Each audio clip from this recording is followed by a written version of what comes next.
Bismillahirrahmanirrahim. Assalamualaikum warahmatullahi wabarakatuh. Alhamdulillahirabbil alamin. Anak-anakku sekalian, apa kabarnya pada hari ini? Semoga kita semua dan keluarga dalam keadaan sehat walafiat dalam lindungan Allah Subhanahu wa taala. Amin ya robbal alamin. Anak-anakku sekalian, sebelum belajar, mari kita berdoa terlebih dahulu. Doa sebelum belajar. Bismillahirrahmanirrahim. Rabbi zidni ilma warzuqni fahma. Amin ya rabbal alamin. Anak-anakku sekalian, hari ini kita akan melanjutkan pelajaran 3. Jumat pekan kemarin kita sudah belajar yang pertama tentang makna sholat. Yang kedua, hari ini kita akan belajar tentang praktik sholat. Anak-anakku sekalian, sebelum kita belajar tentang tata cara sholat, maka sebaiknya kita mengetahui terlebih dahulu tentang syarat-syarat melakukan sholat. Apa sih yang dimaksud dengan syarat sholat? Syarat sholat adalah sesuatu yang wajib dipenuhi sebelum kita melakukan sholat. Itu ya anak-anakku sekalian ya. Jadi syarat sholat itu terbagi menjadi 2. Yang bagian A adalah syarat wajib sholat dan bagian B adalah syarat sah sholat. Anak-anakku sekalian, kita akan pelajari bagian A, syarat wajib sholat. Syarat wajib sholat berhubungan dengan kewajiban menjalankan sholat. Apa saja sih yang termasuk syarat wajib sholat itu? Yang pertama adalah beragama Islam. Anak-anakku sekalian, semua orang Islam yang merasa dirinya beragama Islam, maka ia wajib melaksanakan sholat. Jika tidak melaksanakan sholat, maka dia akan mendapatkan siksa dari Allah Subhanahu wa taala. Jadi yang pertama adalah beragama Islam.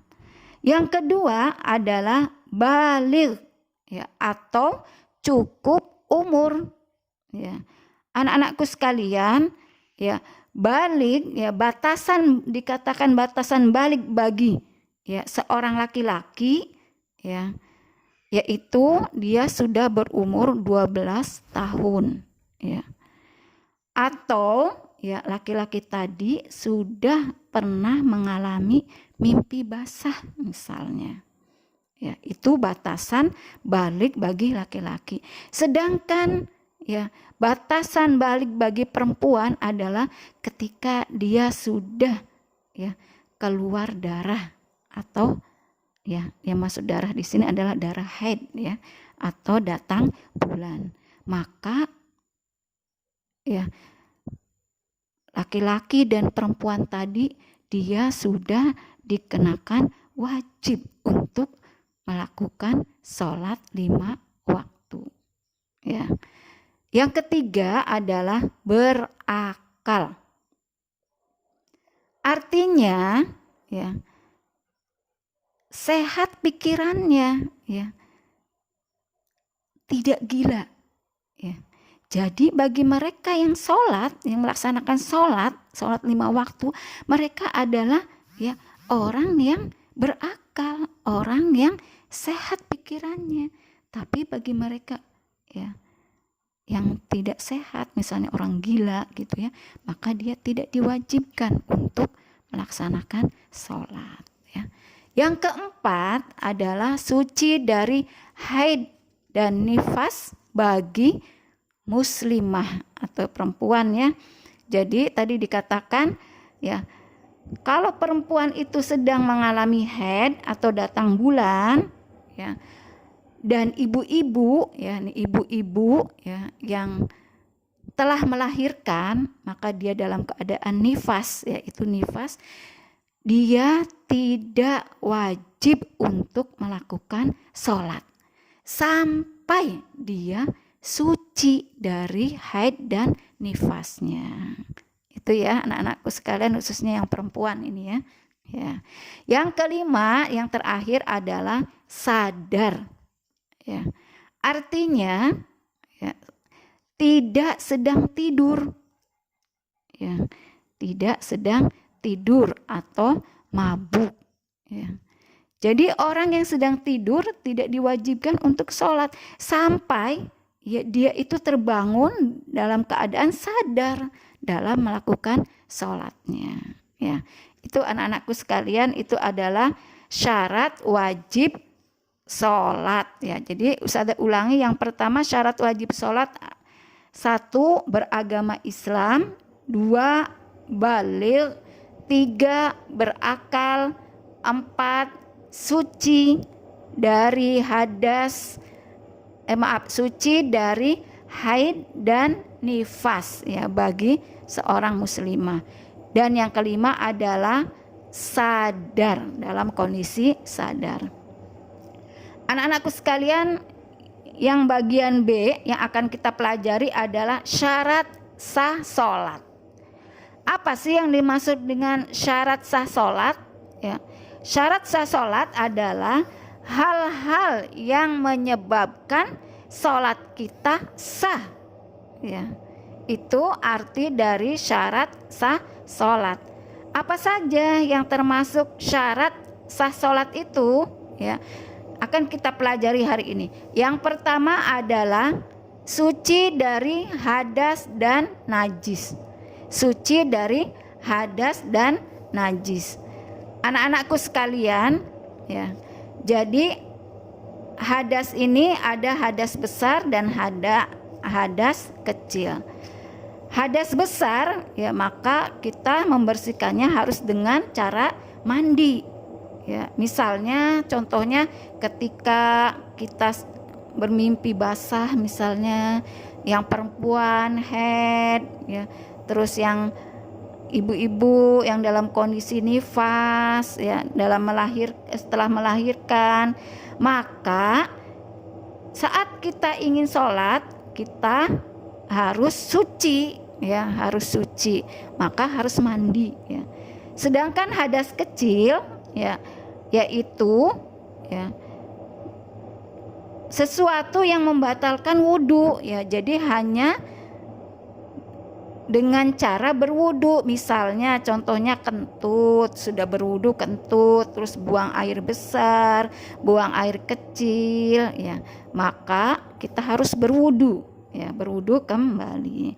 Nah, suci dari najis ya, ya najis dari suci dari badan kita, suci dari tempat kita saat kita ingin sholat, juga suci pakaian yang kita kenakan. Ya, semuanya harus suci dari najis. Ya, itu nak ya. Yang kedua yaitu menutup aurat. Kita sudah mengerti, kita sudah paham batasan-batasan aurat. Ya.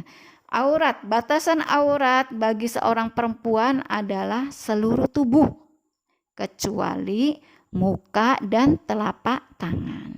Sedang batas aurat bagi laki-laki mulai dari pusar ya. Pusar itu apa kalau orang Jawanya tuh udel ya, sampai ke lutut. Ya, itu adalah batasan aurat bagi laki-laki dan perempuan. Jadi harus dalam kondisi menutup aurat. Yang ketiga adalah menghadap kiblat. Ya, saat kita sholat maka kita harus menghadap kiblat. Ya, kiblat kita yaitu Ka'bah yang berada di Masjidil Haram atau kota Mekah. Jadi ya, misalnya saat kita berkunjung ke rumah keluarga kita ya, terus kita ingin sholat tapi kita bingung kemana arah kiblatnya Ya, maka ya agar kita tidak salah, maka kita ya bertanya kepada ya tuan rumah, kepada saudara kita, ya di mana kiblatnya, saya mau sholat gitu ya. Jadi yang keempat syarat sah sholat, yang ketiga syarat sah sholat adalah menghadap kiblat. Yang keempat, anak-anakku sekalian, yang terakhir adalah sudah masuk waktu sholat. Ya, sudah masuk waktu sholat. Jadi ya sholat ini ya, waktu sholat ini sudah ditentukan, ya, sudah ditentukan. Misalnya sholat subuh, ya, maka ya kita harus melakukannya di waktu subuh.